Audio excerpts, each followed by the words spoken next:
नमस्कार मैत्रिणींनो, स्वागत आहे आपल्या सीताच्या स्वयंपाकमध्ये। तर आज तुम्हाला दाखवणार आहे अगदी कैरीपासून आणि सुक्या खोबऱ्यापासून आणि साजूक तुपाची फोडणी अशी चटणी दाखवणार आहे जबरदस्त। नक्कीच पहा तुम्ही व्हिडिओ संपूर्ण। छोटासा व्हिडिओ आहे पण तोंडाला चव देणारे आहे।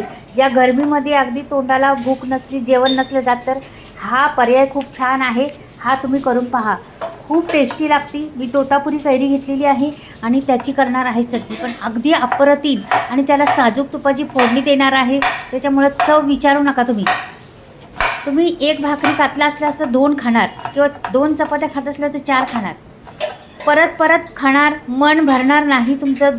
रोज तुम्ही ही चटणी करणार, रोज जेवणाच्या वेळेस तुम्ही म्हणसाल का हीच चटणी आपल्याला हवी म्हणून। एवढी जबरदस्त चटणी, खूप टेस्टी लागते, खूप सुगंधित चटणी। साजूक तुपाची फोडणी अशी मस्त देणार आहे, खमंग। तर पहा तुम्ही, तर मी पूर्ण 1 कैरी घेणार आहे। तोतापुरी कैरी आहे, पूर्ण 1 घेते, असे तुकडे करणार आहे। पहा, करून घेते फटाफट तुकडे मी ह्या कैरीचे। का व्हिडिओ जास्त नाही, जेव्हा कधी पण करा, दिवसभर एकदा बनवून खा, दिवसभर खा, काही होणार नाही त्या चटणीला। किंवा 2 दिवस खाल्ली तरी काही होणार नाही, आपण फ्रीजमध्ये ठेवायची। नाहीतर रोज बनवा, सकाळी बनवली तर संध्याकाळी पण खाऊ शकता, अशी बनवा। खूप टेस्टी लागते, खूप छान लागते, मात्र तोंडाला चव आणणारी आणि खरंच जबरदस्त आहे। तर पहा तुम्ही नुसतं। तर ही माझी कैरी आता बऱ्यापैकी मी केलेली आहे। संपूर्ण कैरी मी तोडून घेतलेली आहे आणि त्याची आता पूर्ण कैरीचं केलेलं आहे मैत्रिणींनो। तर आता मी हे ग्राइंडर घेते, ग्राइंडरमध्ये करणार आहे बारीक। म्हणजे तिला आपल्याला जास्त बारीक नाही करायची ह्या चटणीला, अगदी अशी मसाला वाटतो तशी वाटायची नाही, जाडसर वाटायची, मग तिला चव खूप येते। म्हणून अशा पद्धतीने चटणी करायची, जाडसर जराशी, तर खूप चव अप्रतिम येते। तर मी आता दाखवते कशी कशी करणार आहे ती, तुम्ही लगेच करसाल। नवशिकव असतील ते पण करू शकतात किंवा कोणाला पण येऊ शकत अशी चटणी आहे ही, पण चवीला भारी आहे मात्र। हे पहा, आता मी लावते ग्राइंडर। हा ग्राइंडरमध्ये कसं काय होतं, एकसारखं होतं सर्व, म्हणून मी ग्राइंडरचा हल्ली वापर करते जास्त। ह्याच्यात पण होतं, मिक्सरमध्ये पण होतं, पण कधी कधी काय होतं, तुकडे राहतात किंवा बारीक होतं किंवा मोठं होतं, असं होतं। ह्याच्यामध्ये ना एकसारखं होतं, म्हणून ग्राइंडरचा वापर तुमच्याकडे असला जरूर करा।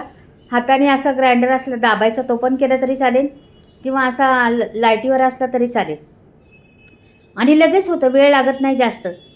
म्हणून ग्राइंडरचा मी हल्ली वापर जास्त करते। मसाला वाटायचा असला तरच मग मिक्सरला लावते, नाही तर असं छोटं मोठं आपलं कोशिंबीर किंवा तडका किंवा बरेचसे असं असतं ना, दाण्याचा कूट, हे ते सर्व मी ग्राइंडरमध्येच करते। हे पहा, आता एवढा जास्त नाही बारीक, थोडंसं राहिलेलं आहे, पण त्याच्यात आपल्याला दुसरी जिन्नस पण टाकायची ना, म्हणून मी खोडलं। आता बघा, 1 मिनिट पण अर्धा 15 सेकंदामध्ये एवढं झालेलं आहे, जास्त नाही लागलं। आता कोथिंबीरीची देठं टाकलेली आहेत पहा मी, कोथिंबीरीचे शेंडे जे आहेत ना ते ठेवणार आहे, नंतरला कामाला येतील आपल्याला। हे बघ, बाजूला ठेवते, आणि देठं आणि 1 लसणाची कांदा टाकलेला आहे। लसणाने खूप मस्त सुगंध येतो त्या चटणीला। आता मिरच्या तुमच्यावर आहे, तिखट किती करायची ती मी आता 7-8 मिरच्या घेणार आहे, तरी पण तुम्हाला किती घ्यायच्या त्या किती घेऊ शकता, मिरच्यावर तुमच्यावर आहे, कमी घ्या जास्त घ्या। एवढ्या सामग्रीला मी 7-8 मिरच्या घेणार आहे। जरा झणझणीत असली ना छान लागते ही चटणी, म्हणून थोडीशी जास्तच मिरच्या घेणार आहे। आणि अर्धी वाटी खोबरं किसलं होतं ते टाकलेलं आहे मी।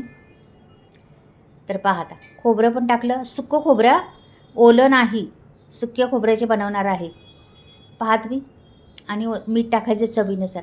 मैत्रिणी, तुम्हाला वाटलं जरासं असं का थोडेसे साखरेचे दाणे टाकायचे तर टाकू शकता, पण मला कैरीची स्वाद पाहिजे ना, म्हणून मी जास्त करून कैरीचंच केलेलं आहे।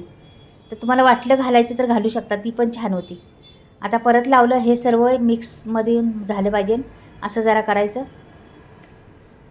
पहा आता, म्हणजे पाण्याचा 1 थेंब नाही घातला, 1ही थेंब पाण्याचा न वापरता अशीच चटणी वाटायची आपल्याला, आणि होती छान, मस्त होती, काही लागत नाही तिला, बिना पाण्याची वाटून छान होती।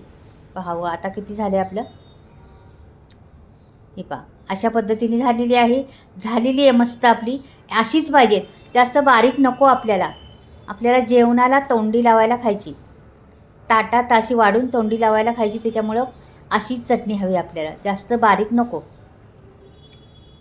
अजून थोडी बारीक करायची म्हटलं तरी होऊ शकली असती, मस्त होती त्याच्यात बारीक, पण मला आपल्या अशीच हवी ना म्हणून मी अशीच घेतलेली आहे. पहा आता काढून घेते एका बाउलमध्ये.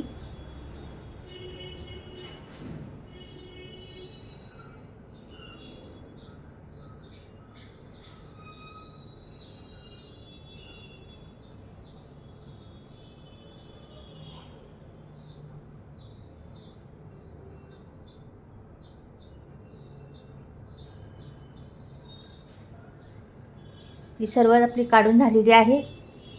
आता मैत्रिणी आपल्याला हिला साजूक तुपाचा फोडणी द्यायची. तर ही काढून तर झालेली आहे आपली. तर हिला साजूक तुपाची मस्त फोडणी द्यायची. आता मी ते ठेवलेले तापायला.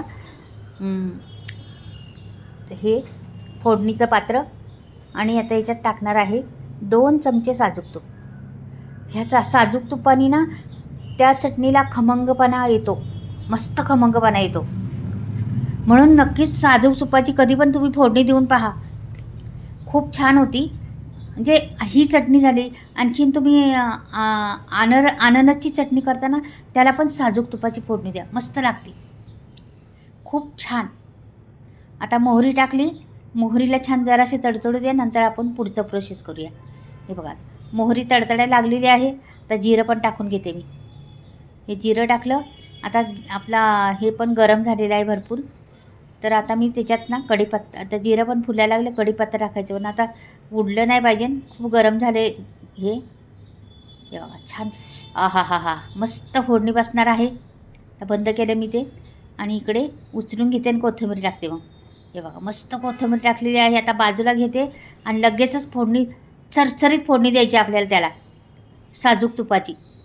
हे बघा वा, मस्त फोडणी बसलेली आहे, चरचरीत फोडणी बसलेली आहे त्याला छान अशी. पहा बरं, आत्ता मला तर तोंडाला पाणी सुटले तुमची ही चटणी माझी पाहूनच. तुमच्या तर सुटणारच. तुम्ही नक्की बनवून पहा. जेवायच्या वेळेस बनवू शकता, कधीही बनवू शकता. म्हणजे दिवसभर कधीही बनवून ठेवली तरी चालेल, काही होत नाही तिला, अशीच राहते. खूप खमंग लागते, खूप टेस्टी लागते. बनवून पहा एकदा मैत्रिणींनो, खरंच खूप टेस्टी आहे, खूप छान आहे. पहा ही चटणी किती अप्रतिम आहे, रंगही सुंदर आलेला आहे तिला. आणि अशीच एवढीच जाड वाटायची, बारीक वाटायची नाही. मग ती बारीक वाटली ना तर मग इडलीबरोबर खायला होईना अशा चटण्या. म्हणून अशी नाही करायची, एवढीच जाड करायची जराशी. म्हणजे जरा तुम्हाला कोशिंबीरसारखी बी वाटली पाहिजे, म्हणून अशी चटणी करायची. खूप टेस्टी, खूप छान, मस्त. रंगही फार सुंदर आणि खूप कलरफुल दिसती, मस्त दिसते. बघा फोडणी बघा, कढीपत्त्याचा स्वाद आणि कोथिंबीरीचा स्वाद खूप छान दिसते. चला आवडलं तर लाईक